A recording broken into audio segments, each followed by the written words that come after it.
Do you think that there's an overwhelming amount of police here for this situation? Yeah, I'm not even sure why they're here. What's going on? Like similar to the way they treated people at Cup Day? Well, they're not. They're not doing that. You can clearly see that. You're not here to protest, are you? No, I've got my Commonwealth issued from the Australian government. Staying together keeps us together. I'm here at Edinburgh Gardens where there was a protest planned called Uni Students for Climate Justice. Now, the event was actually cancelled today on Facebook, but there is still a stand here with some pamphlets and things like that. And I came here today to see if there was a contradiction of police presence. And I've got to tell you, so far I can report that the police presence here is also quite overwhelming compared to the amount of people that are here. So it's going to be really interesting to see how this plays out, because the other events I've been to, the anti-government, anti-lockdown protest events, the police have actually circled, made arrests, given infringements and so forth. So it'd be interesting to see what happens here. So there are police walking all through the park right now. The actual core group of uni students that are fighting for climate justice seemingly are trying to keep their numbers under 10, but surrounding them are other onlookers, which definitely put the number over 10. And the police are not reacting to this at all. Again, it seems to be a really bad use of police resources, because there's nothing actually happening here. There's just a few uni students giving out pamphlets. Whether we agree with their political views or not is absolutely besides the point.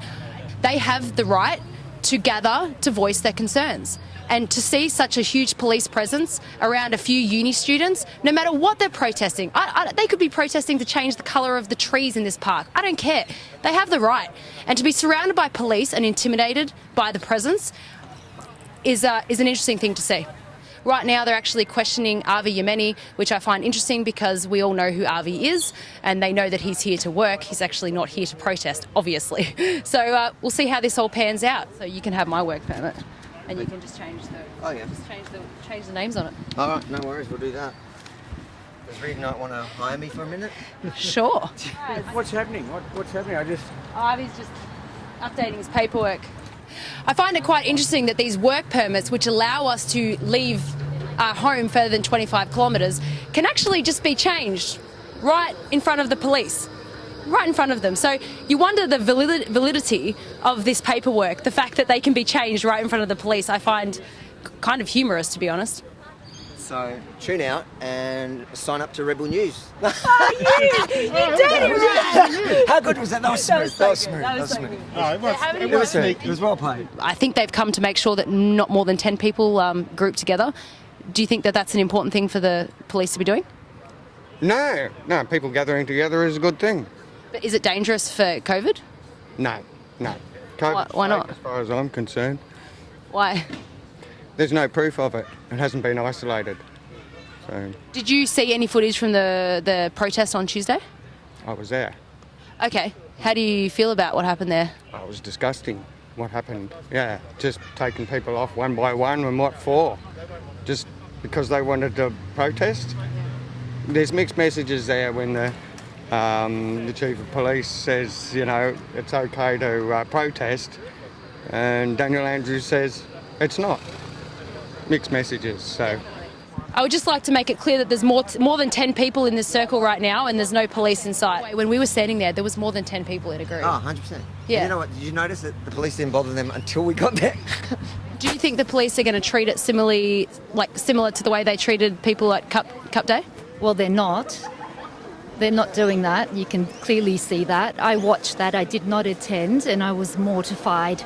And I saw David Limbrick's post that he's been posting in regards to the water, the conditions, the corralling of people. And I think the term that he used just recently, and what the police use, it's called kettling, where they herding people into mass, into tight confined spaces where they can't move, and then they pick them off one by one, which I think is just atrocious, because I thought that we are allowed to have a freedom of expression to peacefully assemble and protest.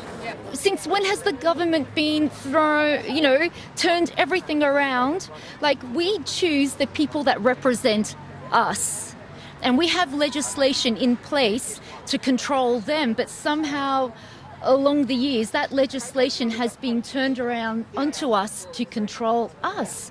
I say no to the government making decisions on what I can do with my body. That's in terms of vaccinations. I say no to the government in terms of what they, tell me to think and feel about this situation and the manipulation and the propaganda. No, I want to stand up for our rights and what's right, and most importantly, the truth of what is actually going on, not just in Victoria, but globally. And why do you care about this so much? A lot of people are just happy to just continue their lives and just hope that it all goes away. Like, why do you care? Because if we don't stand up, I honestly believe things will never be the same again. And I'm not necessarily standing up for myself.